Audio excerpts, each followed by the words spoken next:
योगी जी जहाँ पर कहते हैं जंगल राज गुंडा राज खत्म कर दिया है, वहाँ पर कैसे गोलियां चल जाती है, वहाँ पर कैसे पथराव हो जाते हैं, कैसे आपको पता नहीं चल पाता। वो खुद गुंडे माफियाओं को जन्म देते हैं अपने यहाँ, अपने विधायकों सांसदों सबको गुंडा बनाकर उन्होंने रखा है और डराते हैं लोगों को, बुलडोजर चलाते हैं। आप सोचिए जब जिन जिन लोगों के घरों पर उन्होंने बुलडोजर चलाए, बुलडोजर चल गए, चाहे उन्होंने बेबुनियाद बुलडोजर चला, सुप्रीम कोर्ट के आदेश के बाद बेशक रोक दिया हो, तो उससे पहले जिन लोगों के घर पर बुलडोजर चले उसकी जिम्मेदारी कौन लेगा? योगी जी ये सीएम बनने के लिए दोबारा साजिश के तहत करवा रहे हैं कि मंदिर मस्जिद के नाम पर लोग लड़ते रहे। अगर किसी मंदिर पे डाउट है आपको कि यहाँ मस्जिद था, या मस्जिद पे डाउट है कि यहाँ मंदिर था, तो सुप्रीम कोर्ट है, वहाँ भेजिए। अगर देश में लॉ एंड ऑर्डर मेंटेन नहीं होता तो अमित शाह की जिम्मेदारी है। अगर राज्य में लॉ एंड ऑर्डर मेंटेन नहीं होता तो चीफ मिनिस्टर की जिम्मेदारी है, योगी आदित्यनाथ की जिम्मेदारी है। अगर वो लॉ एंड ऑर्डर को वहाँ मेंटेन नहीं कर पा रहे हैं, पुलिस प्रशासन अपना काम नहीं कर पा रहा है, तो ये 56 इंच की छाती दिखाने की भी जरूरत नहीं है और योगी जी को ये भी बोलने की जरूरत नहीं है कि गुंडा राज जंगल राज खत्म हो चुका है। ये पूरी साजिश के साथ कर रहे हैं, दिखाने की कोशिश कर रहे हैं कि आपने हमें वोट नहीं दिया, तो अब इन मुद्दों को दोबारा भड़काया जाएगा ताकि अगली बार योगी जी दोबारा सीएम बन जाए। योगी सरकार पूरी तरीके से न्यायिक व्यवस्था में फेल नजर आ रही है उत्तर प्रदेश के अंदर, और मुझे लगता है कि उत्तर प्रदेश की जनता को अब समझने की जरूरत है कि धर्म के नाम पर नहीं लड़ना, और वो उन्होंने दिखा भी दिया लोकसभा चुनावों में। मुझे लगता है आने वाले विधानसभा चुनावों में भी पूरी तरीके से सुपड़ा साफ होने वाला है। जो 5 युवकों की मौत हुई है वो निंदनीय है, लेकिन मुझे ये लगता है कि जो संभल की घटना थी वो प्री प्लान थी, ऐसा पहले कहा भी गया था, ऐसा कांग्रेस भी कह रही है, ऐसी सपा भी कह रही है, और बिल्कुल सही कह रहे हैं वो लोग, क्योंकि जो संभल के अंदर हुआ, जब सुप्रीम कोर्ट के आदेश के बाद वहाँ पर सर्वे करने के लिए लोग आए तो पथराव कैसे हुए, कौन लोग थे जिन्होंने पथराव किया, ये जांच का विषय। और पुलिस की प्रेजेंस में जब पथराव हो रहे थे तो पुलिस आंसू गैस के गोले छोड़ सकती थी, पुलिस और तरीके अपना सकती थी, फायरिंग करने की जरूरत क्या पड़ गई? और जो 4 लोग मर गए, क्या वो दोषी थे? अगर वो दोषी नहीं थे तो उनकी मौत की जिम्मेदारी कौन लेगा? सरकार लेगी। सरकार का फेलियर है, क्योंकि योगी जी जहाँ पर कहते हैं जंगल राज गुंडा राज खत्म कर दिया है, वहाँ पर कैसे गोलियां चल जाती, वहाँ पर कैसे पथराव हो जाते हैं, कैसे आपको पता नहीं चल पाता? तो ये सीधा सीधा सरकार का फेलियर है। और एक तरफ भारतीय जनता पार्टी ये कह रही है कि विपक्ष नहीं कराया। विपक्ष क्यों कराएगा? विपक्ष क्यों चाहेगा कि 2 धर्म आपस में लड़े? ये कौन चाहता है कि 2 धर्मों में आपस में लड़ाई हो? ये नरेंद्र मोदी चाहते हैं, ये उनके योगी जी चाहते हैं। यूपी में जो हार हुई है योगी सरकार की, उसके बाद योगी जी बौखलाए में, ज्ञानवापी तमाम ऐसे मंदिर मस्जिद का इन्होंने मुद्दा उठाया है, लेकिन वो कोर्ट में केस चलता रहता है, जनता आपस में लड़ती रहती है। लेकिन इनके बेटे अच्छी सत्ता की कुर्सी पर बैठते हैं, फॉरेन कंट्रीज घूमते हैं, फॉरेन कंट्री में काम करते हैं, पढ़ाई करते हैं और अच्छी नौकरी पाते हैं, और ये नेता बनते रहते हैं। इनकी पीढ़ी दर पीढ़ी नेताओं में बिक जाती है। मैम, सोशल मीडिया पे तस्वीरें वायरल हो रही है कि पुलिस स्टेट फायरिंग कर रहा है, पुलिस पत्थर चला रहा है, कुछ लोग पुलिस प्रशासन पे भी सवाल उठाने का काम कर रहे हैं। देखिए, बिल्कुल पुलिस को मुझे लगता है कि सिखाकर भेजा गया था, क्योंकि पुलिस किसके अंडर आती है? अमित शाह के अंडर आती है। अमित शाह इस देश के होम मिनिस्टर हैं, सरकार उनकी है, केंद्र में उनकी है, राज्य में उनकी है। तो इसके बाद अगर पुलिस प्रशासन इस तरीके की चीजें करता है, डायरेक्ट करता है, आप देखिए चुनावों में भी महिलाओं को जिन्होंने हिजाब पहना था उनको रोक दिया गया, तो ये पूरी साजिश के साथ कर रहे हैं, दिखाने की कोशिश कर रहे हैं कि आपने हमें वोट नहीं दिया, तो अब इन मुद्दों को दोबारा भड़काया जाएगा ताकि अगली बार योगी जी दोबारा सीएम बन जाए। तो मुझे लगता है कि योगी जी ये सीएम बनने के लिए दोबारा साजिश के तहत करवा रहे हैं कि मंदिर मस्जिद के नाम पर लोग लड़ते रहे। अगर किसी मंदिर पे डाउट है आपको कि यहाँ मस्जिद था, या मस्जिद पे डाउट है कि यहाँ मंदिर था, तो सुप्रीम कोर्ट है, वहाँ भेजिए, वहाँ पर सर्वे होगा और जिसके फैसला जिसके समर्थन में होगा उसको मिल जाएगा। मैम, आप भी तो पढ़ी लिखी है ना? बिल्कुल। तो 1951 का वर्शिप एक्ट कानून कहता है कि 15 अगस्त 1947 के बाद से जो जहाँ पर है, चाहे मंदिर हो मंदिर रहेगा, मस्जिद है मस्जिद रहेगा, तो मामला इतना गड़बड़ क्यों हो रहा है? एक्ट बिल्कुल सही है, क्योंकि मुझे ये लगता है कि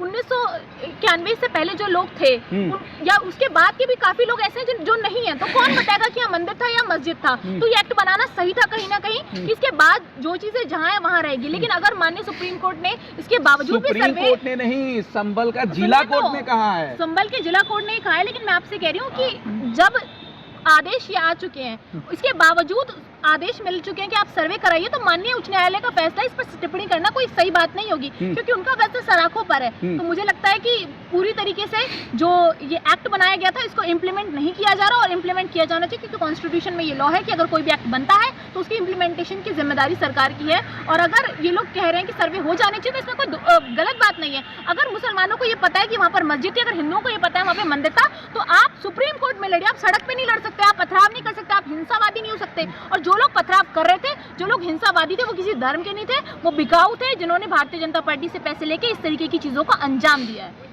आप भी एक हिंदू समाज से आती हैं, आपको नहीं लग रहा कि इस तरह का सर्वे कराना गलत है? आपको नहीं लग रहा कि? देखिए, मुझे नहीं लगता कि सर्वे करा कराना गलत है। मुझे इसलिए नहीं लगता क्योंकि अगर डाउट है, अगर उसमें आप सर्वे नहीं कराएंगे तो दो धर्म आपस में लड़ेंगे उस चीज को लेकर सड़क पे। तो सड़क पे लड़ने से अच्छा है कि आप केस को लड़िए, कोर्ट में लड़िए और पूरी न्यायिक प्रक्रिया से लड़ रही है। तो ये जो प्रक्रिया है इसको फॉलो करना बहुत जरूरी है। मुझे लगता है कि उसके तहत ही पता चल पाएगा कि क्या हिंदुओं के समर्थन में या मुसलमानों के समर्थन में। योगी जी कहते हैं कि उत्तर प्रदेश में कानून का राज है, गुंडे माफिया सब यूपी छोड़ के भाग रहे थे। इतनी बड़ी घटना कैसे हो रही है? उन्होंने गुंडे माफियाओं को भगाकर अपनी सरकार बना ली है वहाँ पर, और वो खुद गुंडे माफियाओं को जन्म देते हैं अपने यहाँ। अपने विधायकों, सांसदों, सबको गुंडा बनाकर उन्होंने रखा है और डराते हैं लोगों को, बुलडोजर चलाते हैं। आप सोचिए जब जिन जिन लोगों के घरों पर उन्होंने बुलडोजर चलाए, बुलडोजर चल गए, चाहे उन्होंने बेबुनियाद बुलडोजर चला, सुप्रीम कोर्ट के आदेश के बाद बेशक रोक दिया हो, तो उससे पहले जिन लोगों के घर पर बुलडोजर चले उसकी जिम्मेदारी कौन लेगा? जो लोग मर जाते हैं करंट लगने से उसकी जिम्मेदारी कौन लेगा? योगी सरकार पूरी तरीके से न्यायिक व्यवस्था में फेल नजर आ रही है उत्तर प्रदेश के अंदर। और मुझे लगता है कि उत्तर प्रदेश की जनता को अब समझने की जरूरत है कि धर्म के नाम पर नहीं लड़ना, और वो उन्होंने दिखा भी दिया लोकसभा चुनावों में। मुझे लगता है आने वाले विधानसभा चुनावों में भी पूरी तरीके से सुपड़ा साफ होने वाला योगी जी। राहुल गांधी कह रहे हैं सुप्रीम कोर्ट जाएंगे। राहुल गांधी जी जरूर जाएंगे, जाना भी चाहिए, और वो एक ऐसा नेता है जो जनता की बात करते हैं, इसलिए वो जनता के लिए सुप्रीम कोर्ट जाएंगे। पूरी कांग्रेस पार्टी खड़ी है उनके साथ। जिन लोगों के साथ अन्याय हुआ है, चाहे वो कोई भी हो, चाहे वो मुसलमान हो, चाहे हिंदू हो, किसी के साथ भी अन्याय होगा तो पूरी कांग्रेस पार्टी साथ खड़ी है।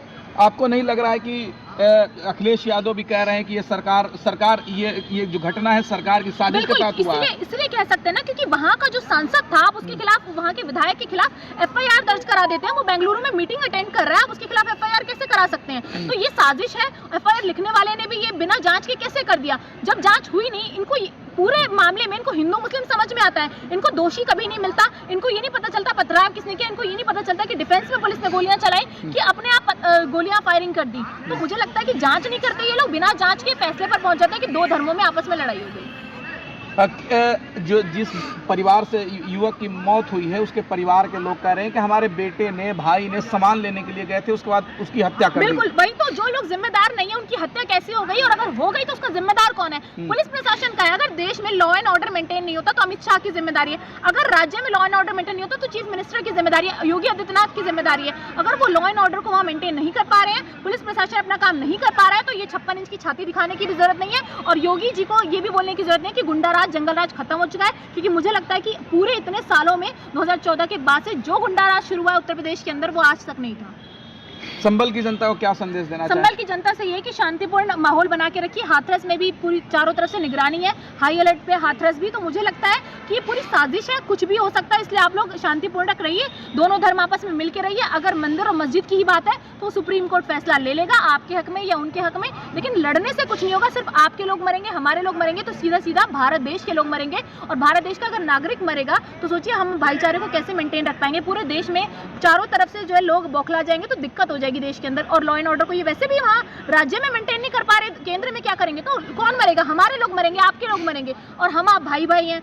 तो इसलिए हमें साथ मिलकर रहने की जरूरत है। नहीं, भाजपा के लोग कह रहे थे विपक्ष इस पे गंदी राजनीति कर रहा है। विपक्ष राजनीति नहीं कर रहा, विपक्ष तो सच दिखा रहा है। इसलिए सुप्रीम कोर्ट जाने की बात राहुल जी ने की है। अगर राहुल जी बेबुनियाद बातें कर रहे होते, बेतुक बातें कर रहे होते, तो वो सुप्रीम कोर्ट कैसे जाते? सुप्रीम कोर्ट के पास पूरी फाइल लेके जाया जाएगा, पूरी इस बात पर चर्चा होगी, और मुझे लगता है कि इस पर जांच होनी चाहिए और कांग्रेस के नेताओं को भी इसमें बढ़ चढ़ कर भाग लेने की जरूरत है। नहीं तो वो तो कह रहे हैं ना कि इसमें विपक्ष के द्वारा साजिश के तहत दंगा कराया जा रहा है। इसमें सत्ता पक्ष की साजिश है, क्योंकि जब एफआईआर उनके सांसद, उनके विधायकों पे हो जाती है सपा के, तो आप सोचिए विपक्ष पे सीधा सीधा टारगेट है कि आपके सांसद, आपके विधायक नाकाम रहे हैं। लेकिन सवाल ये नहीं है कि सांसद या विधायक नाकाम रहे, सवाल ये है कि जब योगी सरकार है, योगी की पुलिस है, अमित शाह की पुलिस है, तो कैसे ये काम हो जाते हैं? आप ये मत बताइए कि 4 लोग मर गए, 6 लोग मर गए, इनके जिम्मेदार कौन है, ये बताइए आप।